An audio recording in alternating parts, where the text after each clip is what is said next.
إنما الشيخ الله أجمعين نصر عنه والشارخي إمام علان رضي عنه ويشيخنا والدينا المسلمين. الفاتحة. أعوذ بالله من الشيطان الرجيم. بسم الله الرحمن الرحيم. الحمد لله رب العالمين الرحمن الرحيم مالك يوم الدين. إياك نعبد وإياك نستعين اهدنا الصراط المستقيم صراط الذين أنعمت عليهم غير المغضوب عليهم ولا الضالين آمين. بسم الله الرحمن الرحيم. الحمد لله رب العالمين وصلى الله تبارك وسلم على سيدنا ومولانا محمد وعلى آله وصحبه والتابعين بإحسان إلى يوم الدين واجعلنا منهم واجمعنا بهم يا رب العالمين. سبحانك لا علم لنا إلا ما علمتنا إنك أنت العليم الحكيم. وعنده مفاتيح الغيب لا يعلمها إلا هو ويعلم ما في البر والبحر وما تسقط من ورقة إلا يعلمها ولا حبة في ظلمات الأرض ولا رطب ولا يابس إلا في كتاب مبين. صدق الله العظيم.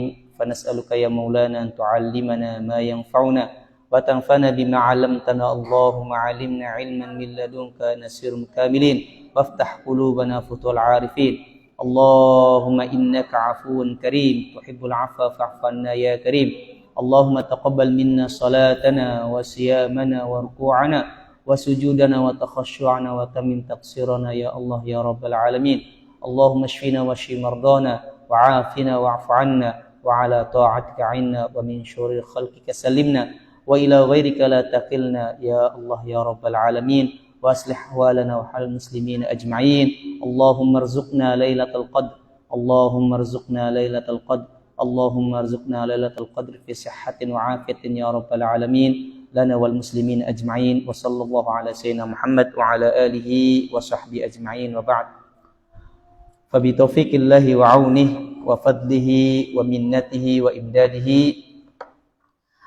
alhamdulillah atas segala nikmat dan karunia Allah Subhanahu wa taala yang diberikan kepada kita semuanya, baik itu sehat secara jasmani dan rohani, kita bisa melaksanakan ibadah puasa Ramadan yang sudah masuk ke hari 16, sudah melewati setengah bulan kita berpuasa, alhamdulillah dalam keadaan sehat, alhamdulillahirabbil alamin.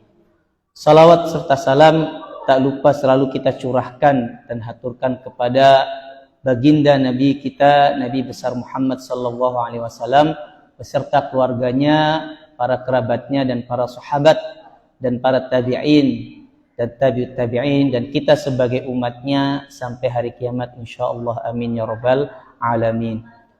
Alhamdulillah kita sudah memasuki pertengahan yang kedua.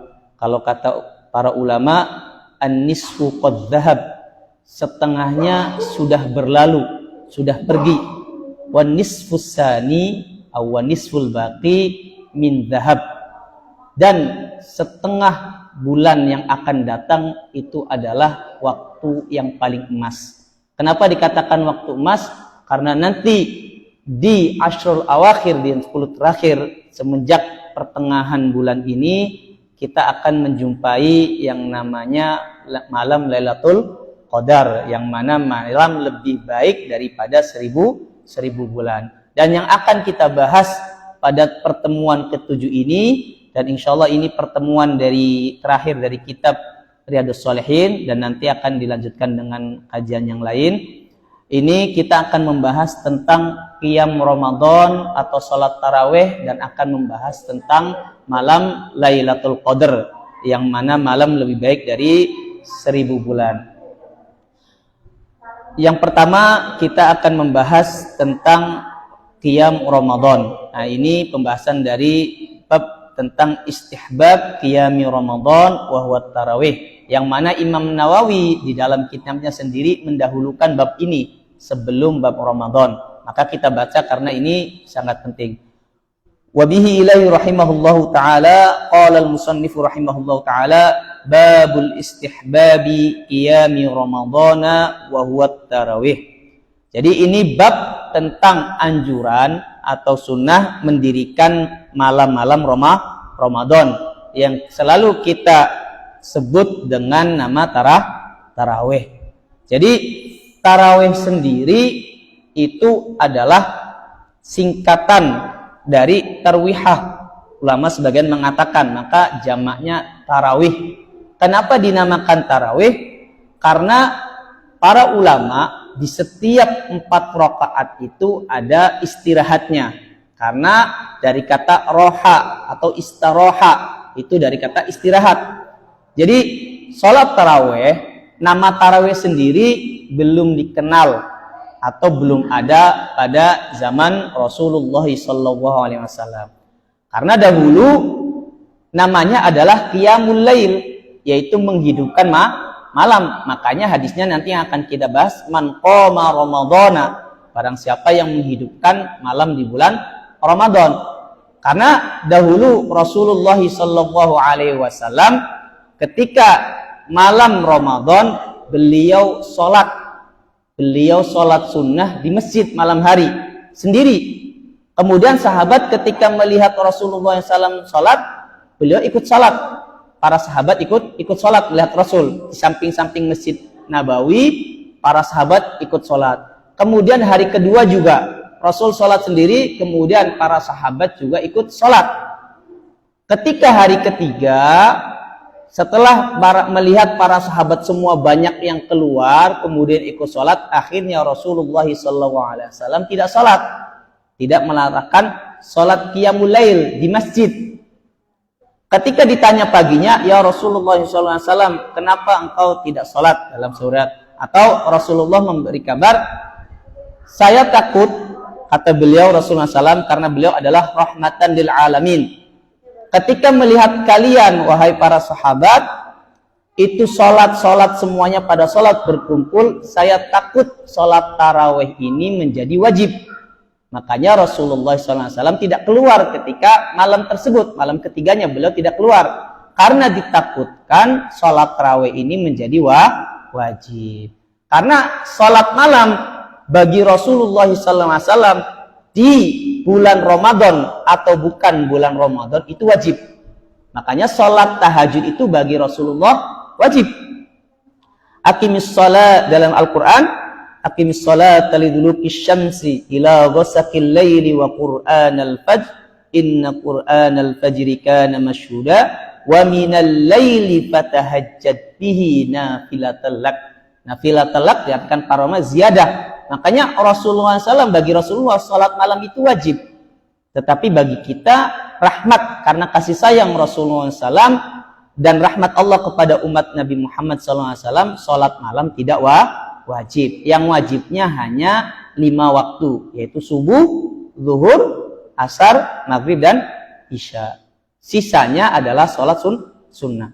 Maka ketika Rasulullah SAW ketika malam bulan Ramadan sholat, kemudian para sahabat mengikuti, di hari yang ketiganya beliau tidak keluar, ditakutkan sholat tarawih menjadi wajib. Bayangkan kalau wajib gimana? Kita Ramadan yang nggak sholat tarawih. Kalau wajib yang punya kerjaan, kemudian punya kesibukan. Alhamdulillah Rasul sebagai rahmatan lil alamin, rahmat bagi seluruh umat dan alam semuanya, sholat tarawih tidak wajib bagi kita. Maka sampai zamannya Sayyidina Abu Bakar radhiyallahu anhu, sholat itu masih sendiri-sendiri.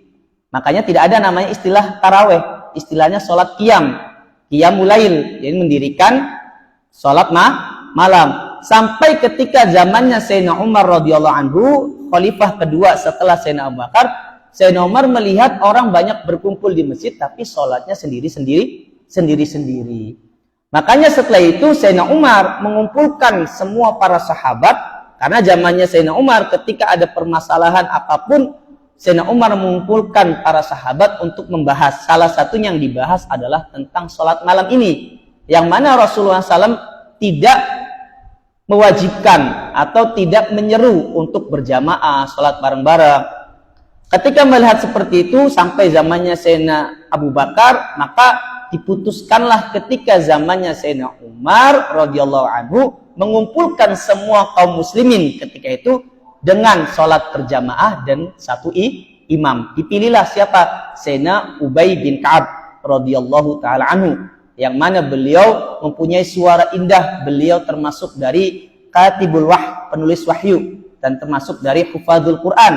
seorang sahabat yang paling alim dalam Al-Quran, salah satu sahabat, dan mempunyai suara yang indah. Nah, beliau diminta oleh Sayyidina Umar untuk menjadi imam. Maka dari zamannya Sayyidina Umar dikumpulkanlah untuk sholat 20 rakaat jamaah ditambah 3 sholat sunnah witir menjadi 23 rakaat. Dan ini apakah sesuatu yang baru? Suatu yang baru. Makanya kadang orang mengatakan sholat 23 rakaat bid'ah. Karena apa?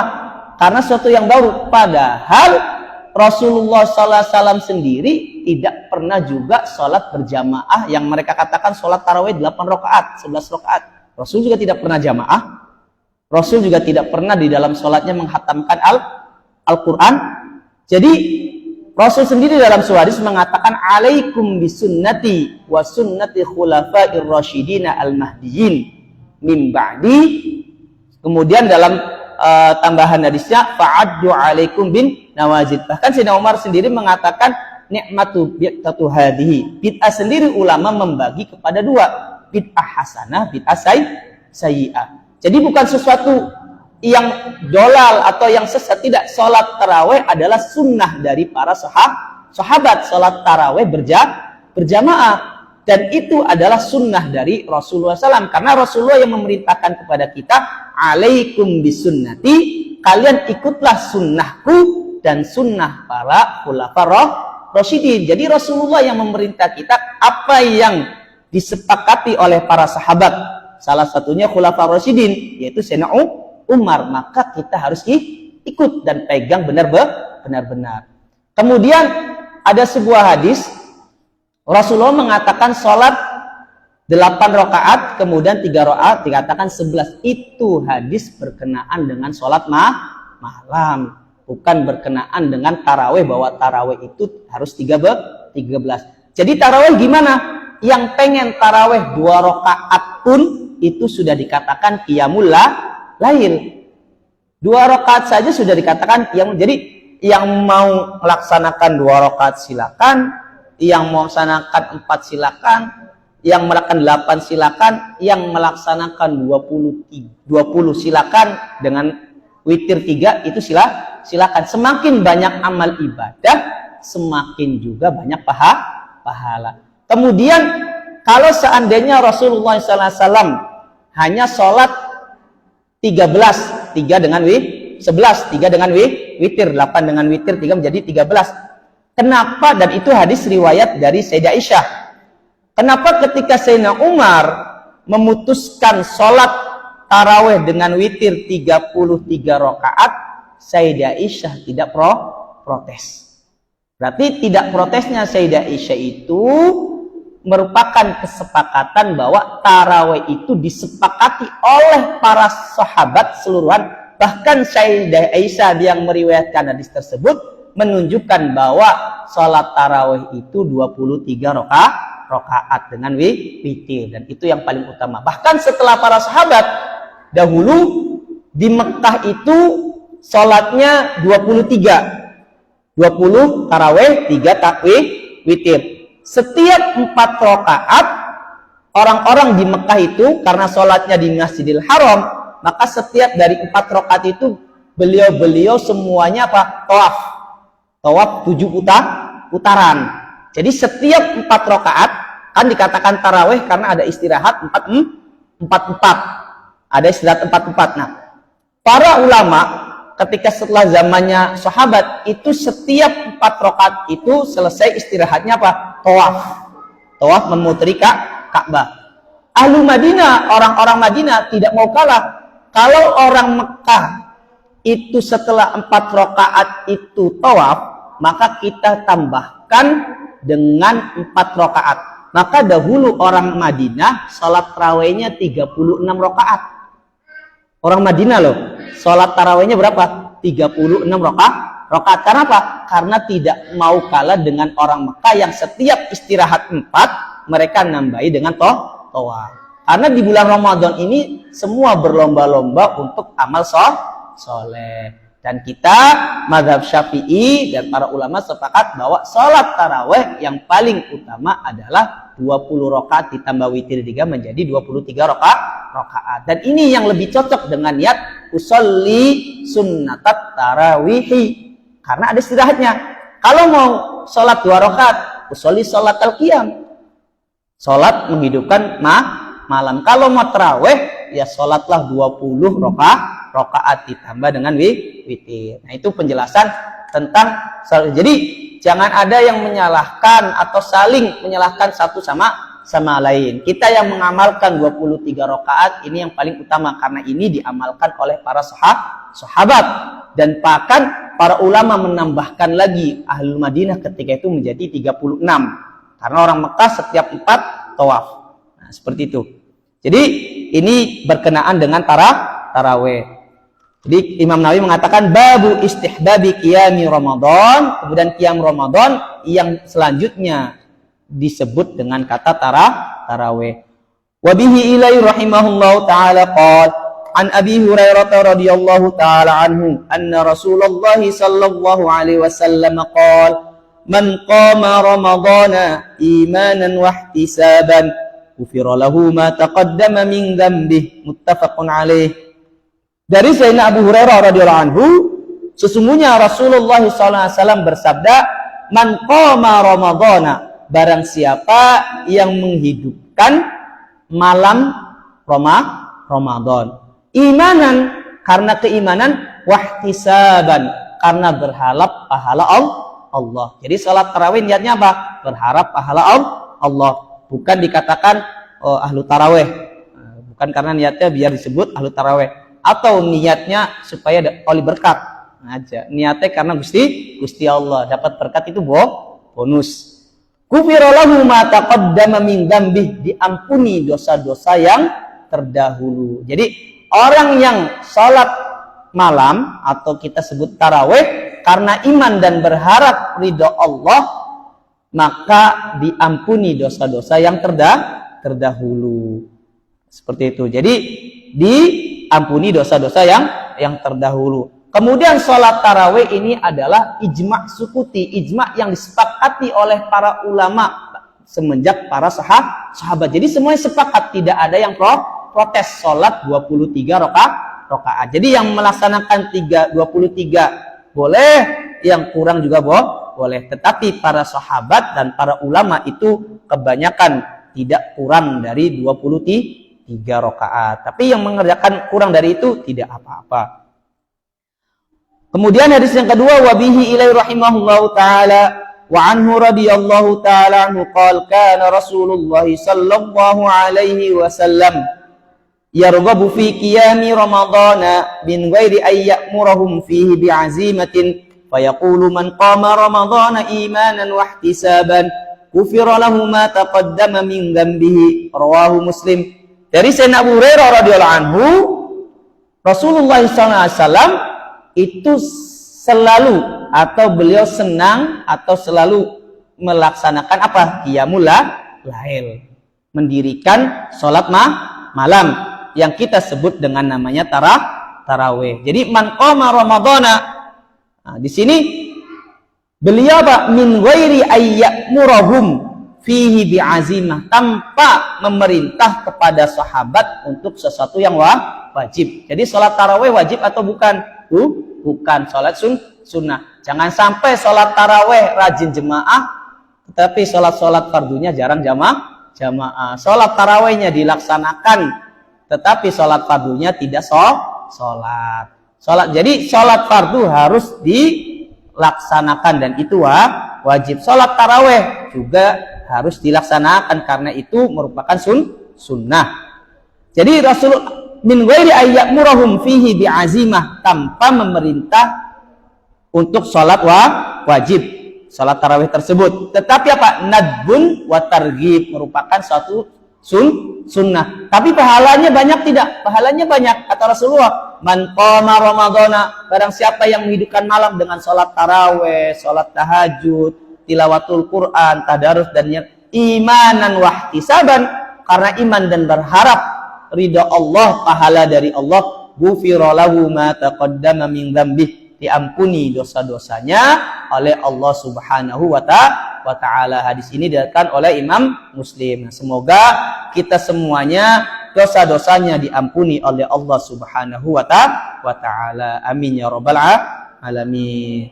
Jadi mumpung masih sisa setengah kedua, nisfus sani, marilah kita sama-sama mendirikan sholat malam, yaitu dengan sholat taraweh, dengan tadarus, sebisa mungkin. Selama kalau kita tidak punya kesibukan, tidak ada kewajiban yang lain, maka digunakan kesempatan emas ini supaya kita diterima segala amal pahalanya, diampuni segala dosanya, dan kita mendapatkan malam, yaitu malam Lailatul Qadar, malam yang mulia daripada 1000 bulan. Selanjutnya, wabihi ilai rahimahullah ta'ala, beliau akan membahas tentang bab Lailatul Qadar. Babu fadli qiyami Lailatul Qadri wa bayani arjalayaliya. Jadi bab tentang keutamaan malam Lailatul Qadar dan penjelasan mana malam, di malam berapa tepatnya atau pastinya atau harapannya, keinginannya ada di malam berapa. Malam 21 kah, 22 kah, 23 atau 23 sampai 29. Nah, ini beliau akan menjelaskan mana malam Lailatul Qadar itu di tanggal berapa. Wabayani arja layaliya, yang paling pasti. Tetapi nanti ini akan jelaskan bahwa malam Lailatul Qadar itu Allah kenapa tidak menentukan tanggal pastinya, tetapi hanya alamatnya saja.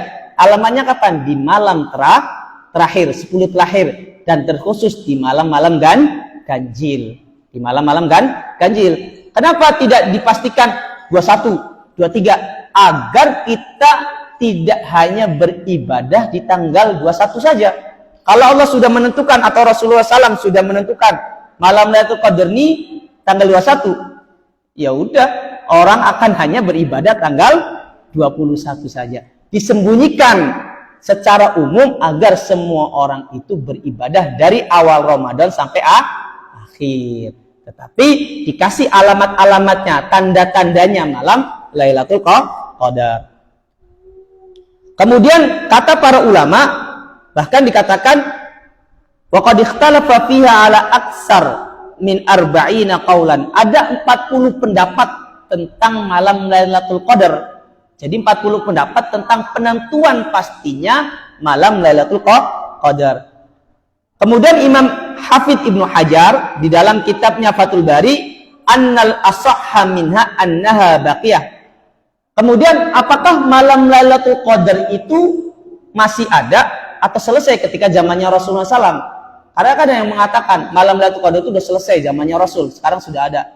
Tidak, kata para ulama, malam Lailatul Qadar masih ada, dan itu sampai hari kiamat insya Allah. Annaha baqiyah wa fi kulli Ramadan, setiap Ramadan itu ada yang namanya malam Lailatul Qadar.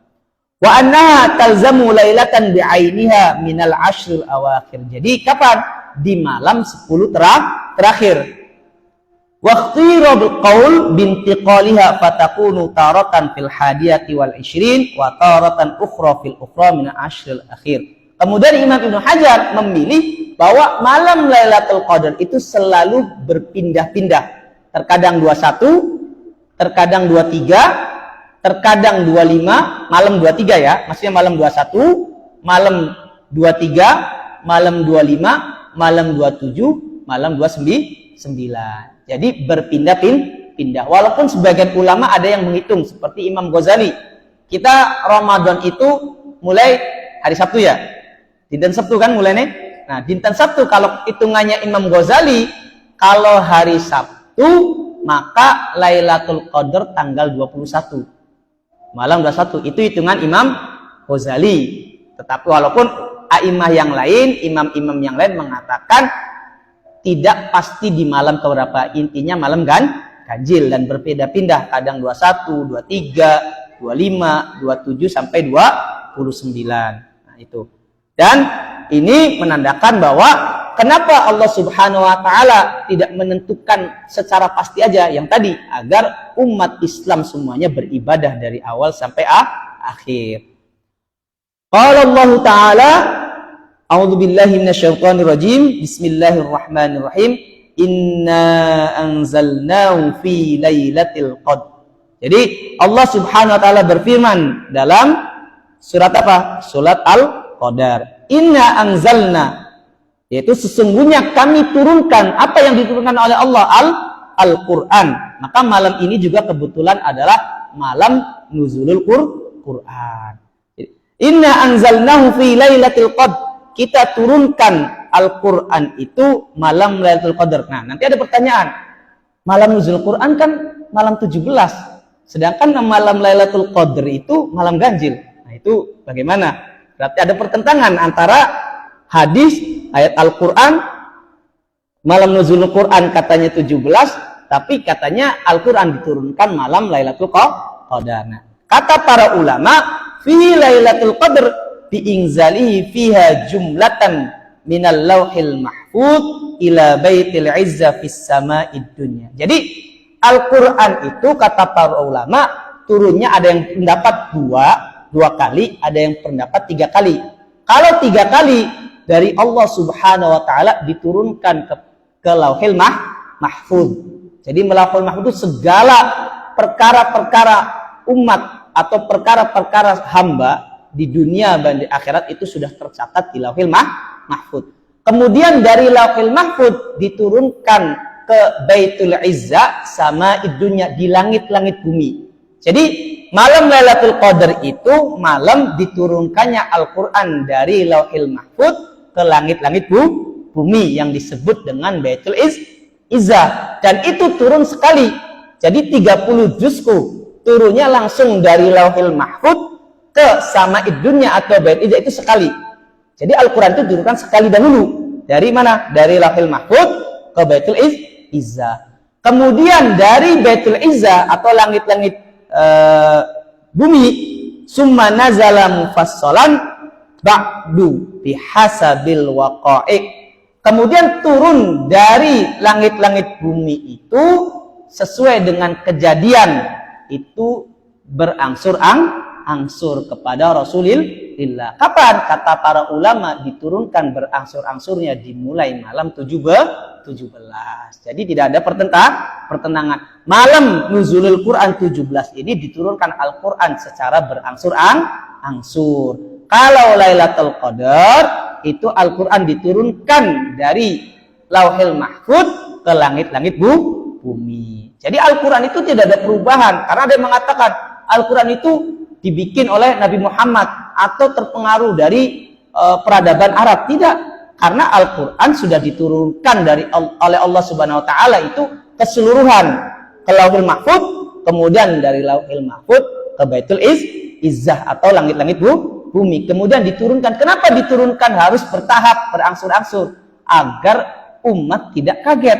Diturunkan langsung segitu banyaknya. Kemudian juga agar menyesuaikan dengan kejadian atau hukum-hukum yang terjadi ketika zaman Rasul. Jadi Al-Quran ini adalah kalamullah, firman Allah. Nabi Muhammad SAW tidak ada membuat Al-Quran atau ditambahkan oleh para sahabat. Tidak. Itu dijaga langsung oleh Allah dan diturunkan langsung oleh Allah melalui malaikat Jibril kepada Nabi Muhammad SAW. Jadi malam Lailatul Qadar itu apa? Malam diturunkannya Al-Quran secara menyeluruh. Sedangkan nuzul Quran yang insya Allah nanti malam kita peringati itu turunnya secara berangsur-angsur. Nah itu. Inna anzalnahu fi lailatul qadr ila akhir surat. Kemudian dalam surat Ad-Dukhan, wa qala ta'ala inna anzalnahu fi lailatin mubarakah. Kita turunkan Al-Quran di malam yang penuh berkah. Apa itu malam yang penuh berkah? Itu malam Lailatul Qadar. Kita lengkapi ayat yang tadi Imam Nawawi, karena Imam Nawawi hanya menukil sebagian ayat, kemudian sama syarih dilengkapi. Inna anzalnahu fi lailatul qadr wa ma adraka ma lailatul. Apakah malam Lailatul Qadar itu? Kenapa harus ada suatu pertanyaan? Apakah malam Lailatul Qadar?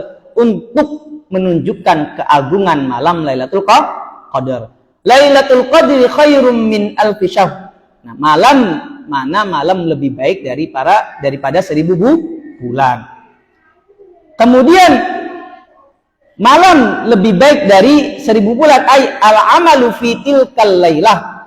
Amal ibadah di malam Lailatul Qadar afdal min ibadati alfi syahrin laisa fiha tilkal. Jadi malam Lailatul Qadar itu lebih mulia daripada kita beribadah 1000 bulan. Yang mana 1000 bulan tidak ada malam Lailatul Qadar. Makanya kata para ulama, Maulana Syafi'i selalu mengatakan al-amru laisa bil adad wa innamal amru bil madad. Jadi perkaranya itu bukan berapa banyaknya, berapa kuantitasnya, tetapi berapa kualitasnya. Satu amal tetapi kalau ikhlas, satu amal kalau pahalanya lebih banyak, lebih mulia atau lebih utama daripada amal banyak tetapi pahalanya sedikit. Jadi al-amru bil madad. Kemudian Lailatul Qadri khairum min alfi syahr tanazzalul malaikatu warruh.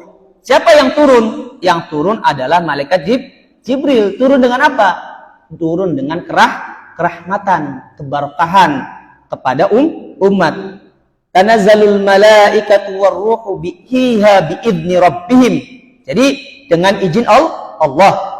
Turunnya dengan izin Allah. Biidzni rabbihim min kulli amr.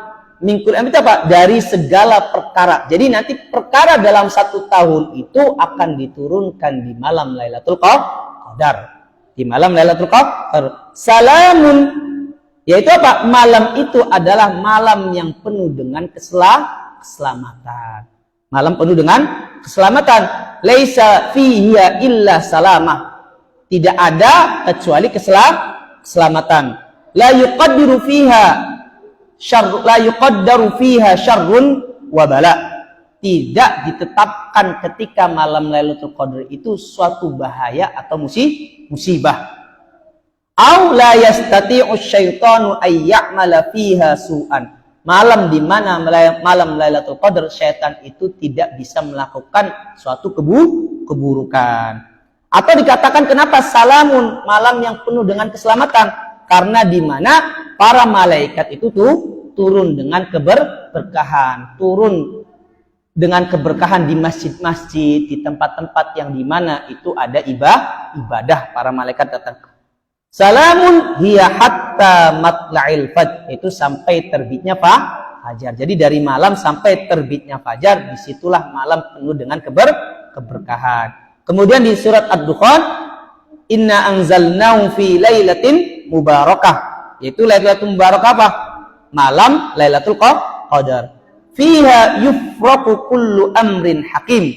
Jadi dijelaskan, ditetapkan segala perkara di tahun tersebut, entah itu rizki, entah itu ajal, dan segala perkara-perkara di tahun itu Allah tetapkan di malam Lailatul Qadar. Makanya malam ganjil ini perlu dihidupkan dan perlu diperhatikan. Dan kita hidupkan dengan doa, dengan ibadah, dengan amal soleh apapun itu. Entah sholat, entah mengajar, entah amal, yang penting amal-amal soleh. Kullu amrin hakim amron min indina, perkaranya dari Allah. Inna kunna mursilin. Jadi Allah utus para malaikat dengan rahmatan min rabbik, rahmat dari Allah Subhanahu wa ta'ala. Innahu was sami'ul alim, dan Allah mendengar semua ibadah, Allah mendengar semua perkataan, semua amal, Allah melihat semua. Makanya malam itu adalah malam yang paling mulia. Kemudian hadis selanjutnya, wabihi ilai rahimahullahu ta'ala wa an Abi Hurairah radhiyallahu anhu. Ini hadis tentang Lailatul Qadar. Anin Nabi sallallahu alaihi wasallam, man qama lailatal qadri imanan wa ihtisaban ghufira lahu ma taqaddama min dzambihi, muttafaqun alaih. Jadi dari Sayyidina Abu Hurairah radhiyallahu anhu, dari Rasulullah SAW bersabda, man qama lailatal qadr, barang siapa yang menghidupkan malam Lailatul Qadar, imanan karena iman, wahtisaban karena berharap ridha Allah, berharap pahala dari Allah, ghufira lahu ma taqaddama min dzambihi. Kemudian ulama menjelaskan Barang siapa yang menghidupkan Lailatul Qadar, bagaimana terjadinya atau bagaimana kita menghidupkan malam Lailatul Qadar? Wa yahsulu aslu qiyamiha bi salatil isya fiha jama'atan. Kita sudah sholat isya jamaah saja, karena kan isya itu malam hari. Tapi syaratnya apa? Sholat jamaah. Kalau kita sholat isya jamaah, itu kita sudah menghidupkan malam Lailatul Qadar. Jadi ulama ada yang berpendapat, dengan kita sholat isya berjamaah aja ketika malam Lailatul Qadar, itu kita sudah mendapatkan pahala yang mana pahalanya diampuni dosa-dosa yang terdahulu. Atau wal azmu ala sholatis sub. Kemudian apa? Wal azmu, kita niat sholat isya berjamaah, yaitu kita sholat isya berjamaah dan niat sholat subuh berjamaah. Karena kan salamun hiya hatta matla'il fajr. Jadi dengan kita sholat isya berjamaah dan nanti sholat subuh berjamaah, itu kita sudah menghidupkan malam Lailatul Qadar. Apalagi kalau ditambah dengan taraweh, dengan tadarus, dengan ibadah-ibadah yang lain, itu lebih banyak lagi pahalanya. Kemudian apa perbedaannya hadis yang sebelumnya? Man qoma ramadhana, sedangkan di sini man qoma Lailatul Qadar. Kata Imam Ibnu Alan, qiyamu Ramadan, kalau kita mendirikan malam Ramadan min ghairi muwafaqati Lailatul Qadar, tanpa kita mendapatkan malam Lailatul Qadar, wa ma'rifatiha, tanpa mengetahui malam Lailatul Qadar, sababun li ghufranidz dzunub. Jadi kalau kita menghidupkan malam Ramadan, itu kita sudah diampuni dosa-dosanya yang terdahulu. Wa qiyamu Lailatul Qadar liman wafaqaha. Tetapi kalau kita menghidupkan malam Lailatul Qadar bagi orang yang mendapatkannya atau mengetahui, wa arafaha sababun lil ghufran wa illam yakum ghairaha, itu cukup diampuni atau menjadikan sebab diampuni dosanya walaupun dia malam-malam yang lain tidak dia hidupkan. Jadi kalau orang yang menghidupkan malam Ramadan, maka dia akan diampuni dosa-dosa yang terdahulu. Perbedaannya apa? Keutamaannya dengan Lailatul Qadar.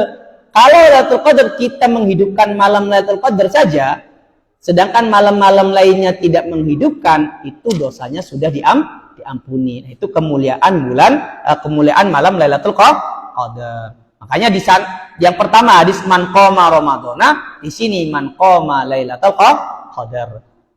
Kemudian hadis yang kedua, wa bihi la rahimahullahu taala wa ibnu Umar radhiyallahu anhuma anna rijalan min ashabin nabi sallallahu alaihi wasallam uru lailatal qadri fil manami fi sab'il awakhir, wa qala Rasulullah sallallahu alaihi wasallam ara ru'yakum qad tawatu'at fi sab'il awakhir, faman kana mutaharriyan falyataharraha fi sab'il awakhir, muttafaqun alaih. Di sini dari Sayyidina Ibnu Umar radhiyallahu anhu, putra dari Sayyidina Umar Ibnu Khattab radhiyallahu anhu, anna rijalan min ashabin Nabi sallallahu alaihi wasallam, jadi ada para sahabat dari para sahabat Rasulullah sallallahu alaihi wasallam, uru lailatul qadri fil manam. Nah, itu bermimpi melihat atau mendapatkan malam Lailatul Qadar. Kapan? Fi sab'il awakhir, di hari 7 terakhir bulan Ramadan. Faqala Rasulullah sallallahu alaihi wasallam ara ru'yakum qad tawatu'at fi sab'il awakhir. Jadi kata Rasulullah sallallahu, saya melihat atau berpendapat mimpi kalian itu sesuai di malam 7 terakhir. Qad tawatu'at, qad tawafaqat. Jadi sesuai di 7 terakhir. Faman kana mutaharriha, barang siapa yang menginginkan malam Lailatul Qadar, falyataharraha fi sab'il awakhir, maka carilah, barang siapa yang mencari malam Lailatul Qadar, maka carilah di 7 terakhir, hari 7. Makanya ada yang mengatakan dari tanggal 21 21, 22, 23, 24, 25, 26, 27. Ada yang mengatakan dihitung dari belakang 29, kemudian 28. Intinya kalau para ulama mengatakan nanti hadis setelahnya itu di asyrul awakhir, yaitu malam-malam ganjil. Nah, ini hadis diriwayatkan oleh Imam Bukhari dan Muslim, muttafaqun alaih. Jadi intinya orang yang ingin mencari atau berharap mendapatkan Lailatul Qadar, maka hidupkanlah malam 10 terakhir. Kemudian apa sebabnya Allah Subhanahu wa taala atau sebab nuzulnya inna anzalnahu fi lailatul qadr? Sebab nuzul diturunkannya surat Lailatul Qadar. Karena dahulu para sahabat melihat ada umat terdahulu hidupnya 1000 tahun. Hidupnya 1000 tahun dengan ibadah. Kemudian para sahabat merasa amal ibadah beliau ketika melihat orang yang hidup sampai 1000 tahun, karena umur umat terdahulu itu panjang. Kita umurnya umat Nabi Muhammad paling banter atau paling 60, 63, sedikit yang bisa sampai 100 bahkan lebih. Tapi umat-umat terdahulu umurnya ada yang sampai 1000 tahun dengan amal ibadah. Maka para sahabat merasa amal ibadahnya tidak ada apa-apanya. Akhirnya Allah turunkan malam Lailatul Qadar, yang mana satu malam itu lebih baik daripada 1000 bulan. Kemudian hadis yang selanjutnya, wa an Aisyah radhiyallahu anha qalat kana Rasulullah sallallahu alaihi wasallam yujawiru fil ashr awakhir min Ramadan wa yaqulu taharraw lailatal qadri fil ashr awakhir min Ramadan, muttafaqun alaih. Dari Sayyidah Aisyah radhiyallahu taala anhu, beliau berkata Rasulullah sallallahu alaihi wasallam itu yujawiru fil ashr awakhir. Yujawir itu beriktikaf, seperti hadis yang sebelumnya tentang babul i'tikaf min Ramadan. Jadi beliau ketika malam 10 terakhir itu beliau melakukan i'tikaf. Wa yaqul taharraw lailatul qadri fil ashril awakhir min Ramadan. Carilah malam Lailatul Qadar di 10 terakhir bulan Ramadan. Di 10 terakhir bulan Ramadan mencari malam. Kenapa itikaf? Karena kalau kita sudah itikaf itu insya Allah karena di dalam masjid atau di musola, insya Allah yang kita lakukan hanya ibadah. Mau tidak mau kita pasti akan mendapatkan malam Lailatul Qadar. Jadi kepastian orang yang itikaf di masjid atau musola mendapatkan Lailatul Qadarnya itu lebih banyak daripada yang tidak itikaf. Tetapi diingatkan lagi, i'tikaf boleh asal tidak meninggalkan kewajiban-kewajiban yang lain. Kalau i'tikaf ternyata meninggalkan kewajiban menafkahi keluarga, itu juga tidak boleh, karena menafkahi keluarga itu wajib hukumnya. Sedangkan i'tikaf sunnah. Siapa tahu dia mencari nafkah, bekerja untuk keluarganya. Ketika dia mencari nafkah dan itu hukumnya wajib, dia bisa mendapatkan malam Lailatul Qadar dengan mencari nafkah. Karena mencari nafkah juga ibadah. Hadis yang selanjutnya, wa bihi ilaihi rahimahullah taala qala wa anha radhiyallahu anha anna Rasulullah sallallahu alaihi wasallam qala taharraw Lailatul Qadri fil witri minal ashril awakhir min Ramadan, rawahu Bukhari. Jadi dari Sayyidah Aisyah radhiyallahu anha, sungguhnya Rasulullah SAW bersabda, carilah malam Lailatul Qadar di malam-malam ganjil. Makanya hadis setelahnya itu menguatkan penjelasan yang tadi bahwa malam Lailatul Qadar itu ada di malam-malam ganjil dari 10 hari terakhir. Jadi barang siapa yang pengen mencari malam Lailatul Qadar, taharraw Lailatul Qadri fil witri minal ashril awakhir Ramadan, rawahul Bukhari, diriwayatkan oleh Imam Bukhari. Jadi malam ganjil 21, 23, 25, 27 sampai 29. Ada nggak malam 31? Yang malam Idul Fitri. Wis ajak rajinan. Sudah masuk Idul Fitri. Jadi sampai malam 29. Jangan nanti saya malam 31 aja. Yang malam 31 orang-orang sudah berbuka. Yang sudah Allahu Akbar. Kemudian hadis yang kelima, wa bihi ilaihi rahimahullahu taala Wa anha radhiyallahu anha qalat kana Rasulullah sallallahu alaihi wasallam idza dakhala al-ashr al-awakhir min Ramadan ahya al-laila wa ayqadha ahlahu wa jadda wa shadda al-mi'zar. Muttafaqun alaih. Dari Sayyidah Aisyah radhiyallahu anha, beliau berkata, Rasulullah SAW jika masuk malam 10 terakhir dari bulan Ramadan, ahyal lail, menghidupkan malam tersebut dengan ibadah. Kalau kita dengan tadarus, qiyamul lail, sholat tarawih, sholat tahajud, membaca kitab, itu juga sama, belajar, bekerja, itu juga menghidupkan malam. Intinya menghidupkan sesuatu dengan ibadah. Nah, kalau Rasulullah bagaimana? Ya beliau itikaf, sholat malam, tahajud, sholat sunnah. Bahkan ulama terkadang mensunahkan juga sholat tasbih. Wa aiqadha ahlahu. Kemudian apa? Beliau membangunkan keluarganya. Apa tujuan beliau membangunkan keluarganya ketika malam 10 terakhir? Agar kita kalau dalam kebaikan jangan sendiri. Kebaikan itu ngajak-ngajak. Terkhusus keluarganya. Maka ini contoh dari Rasulullah. Kata Rasulullah, khairukum lil ahli. Sebaik-baiknya kalian adalah yang baik pada keluarganya. Wa ana khairukum li ahli, dan saya sebaik-baiknya orang terhadap keluarganya. Jadi kalau dalam ibadah ajak keluarganya, maka Rasulullah membangunkan keluarganya. Tapi sekali lagi jangan sampai dipaksa. Yang penting kita sudah membangunkan, sudah membangunkan paling tidak 2 kali 3 kali. Kalau tidak mau ya kita sudah mendapatkan pahala dari mengajak keluarga kita kepada kebaikan. Jangan sampai niatnya baik dipaksa, yang terjadi ribut. Oh, wis gelem gua.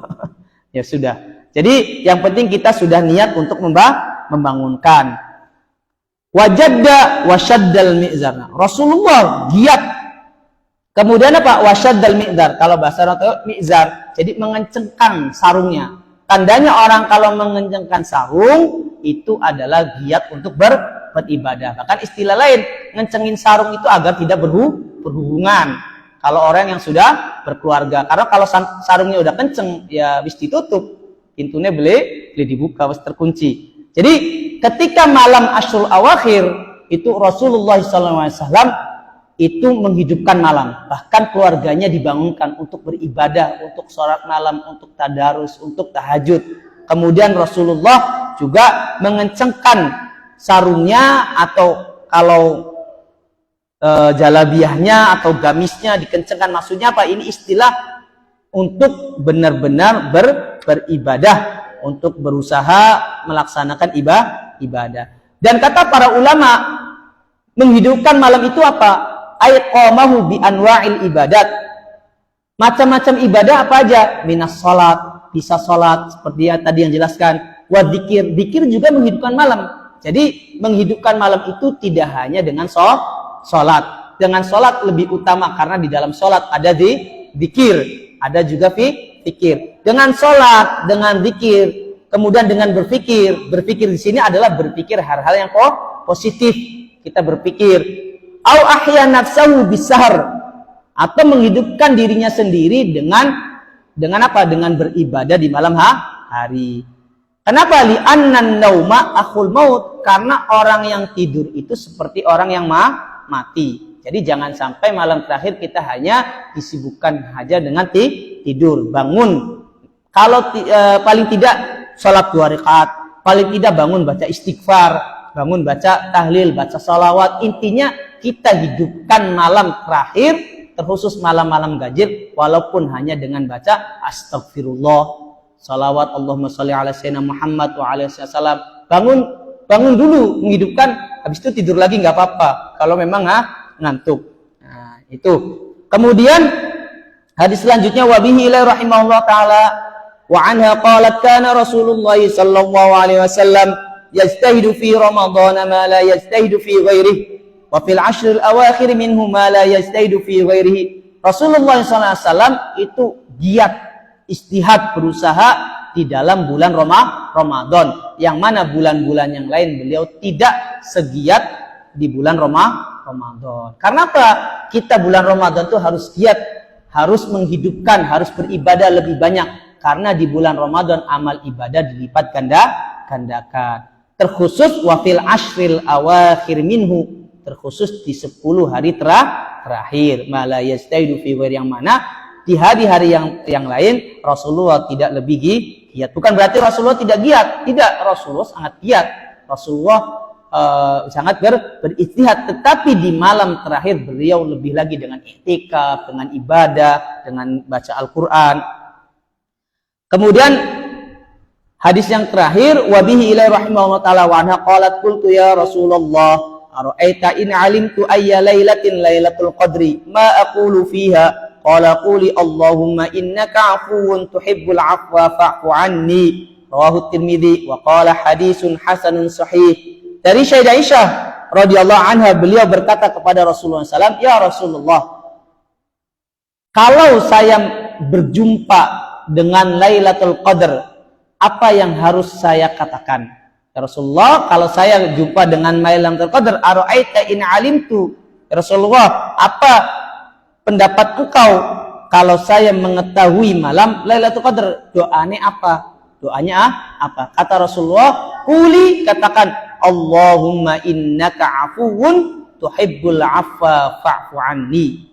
Fa'fani buat diri sendiri. Kalau dijamakkan, Allahumma innaka afuwun tuhibbul afwa fa'fu anna. Kemudian boleh ditambahkan fa'fu anna ya karim. Makanya ulama-ulama kita, ulama-ulama Indonesia, terkhusus ulama Jawa, pujiannya itu bakal Ramadan disunahkan pujian apa? Allahumma innaka afun karimun tuhibul afwa fa'fu anna ya karim. Karena ini adalah doa agar kita, atau dimana kita kalau mendapatkan malam Lailatul Qadar, atau kita belum tahu malamnya kapan, ya banyak-banyak doa Allahumma innaka afuwun tuhibbul afwa fa'fu anni, atau boleh yang kita hafalnya Allahumma innaka afuwun karim tuhibbul afwa fa'fu anna ya karim. Kemudian kata para ulama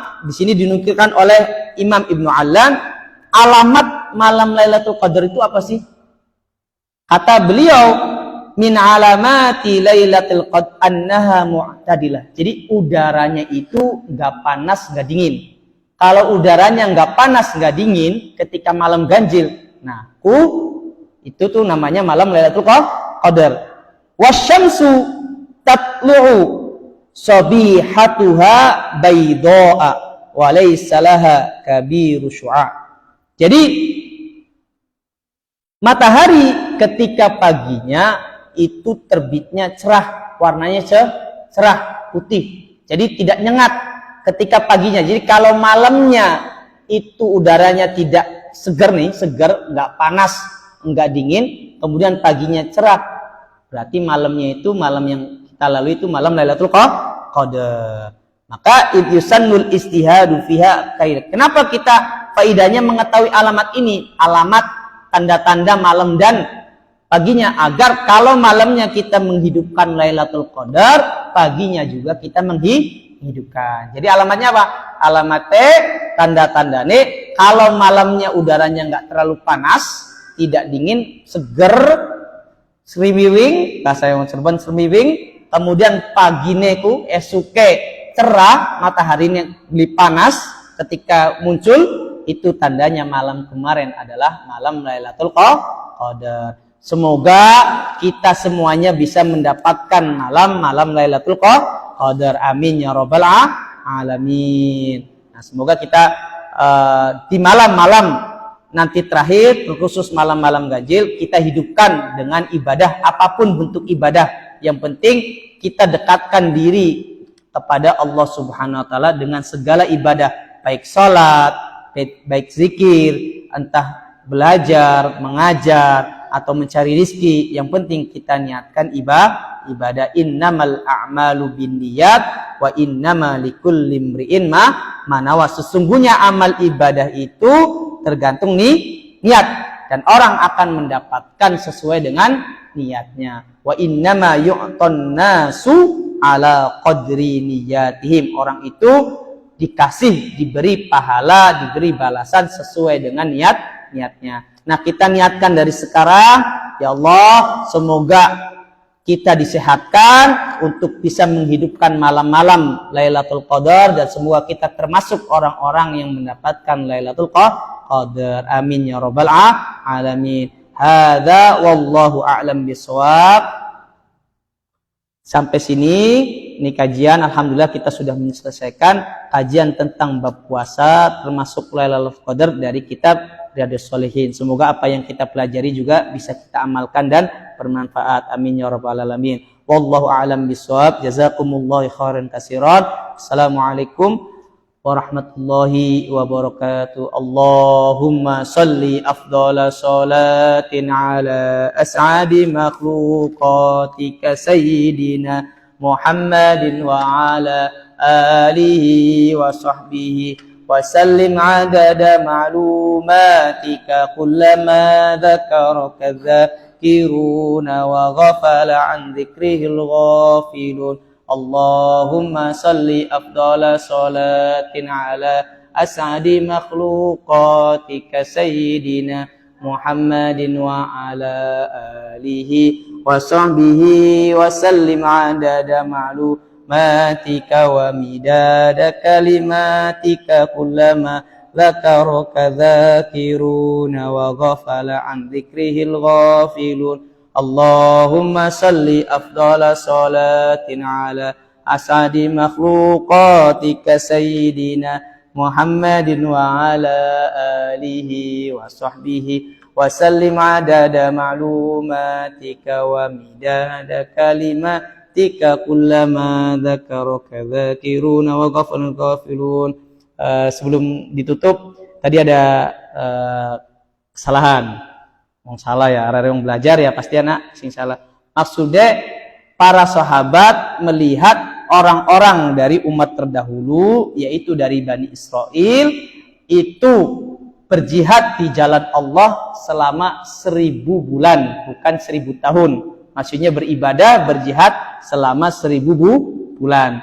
Tadi saya menjelaskannya dalam 1000 tahun, yang benar adalah 1000 bulan. Kemudian karena sahabat merasa amal ibadahnya tidak apa-apanya dengan umat dari umat terdahulu yaitu Bani Israel yang mana berjihad di jalan Allah selama 1000 bulan, maka Allah Subhanahu wa taala memberikan kepada umat Nabi Muhammad yaitu malam Lailatul Qadar, dan itu sabab nuzulnya malah ayat Al-Qadar. Jadi sabab turunnya surat Lailatul Qadar, jadi sebab turunnya surat Lailatul Qadar itu karena sahabat melihat salah seorang dari umat terdahulu yaitu Bani Israel itu berjihad di jalan Allah selama 1000 bulan. Maka Allah turunkan malam Lailatul Qadar rahmatan, sebagai rahmat